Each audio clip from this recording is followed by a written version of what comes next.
গতকাল আমি আর বাবা গিয়েছিলাম আমার কাকুর ছেলের রিসেপশানে। সেখানে তো গিয়ে দেখি নতুন বউ তখনও পর্যন্ত রেডি হয়নি। তাই একটু ঘোরাঘুরি করে এসে দেখি নতুন বর কনে দুজনেই এসে বসেছে।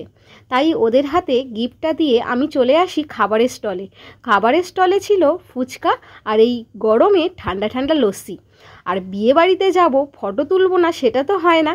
তাই সবার সাথে একটু ফটো ভিডিও তুলে নিয়ে চলে আসি আমরা খাবারের মেন কোর্সের প্রথমেই দিয়েছিল রাধাবল্লভী, আর তার সাথে ছিল চানা মশলা। তারপরে দিয়েছিল ভাত, ডাল আর আলু ঝুরি, যেটা দিয়েই আমি বিয়েবাড়িতে সচরাচর ভাত খাই।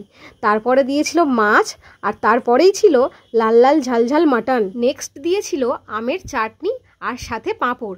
তারপরেই দিয়েছিল কালাকাঁদ, রসগোল্লা আর আইসক্রিম। ব্যাস, আজকের ভিডিওটা এই পর্যন্তই। তোমাদের কেমন লাগলো অবশ্যই জানিও। টাটা।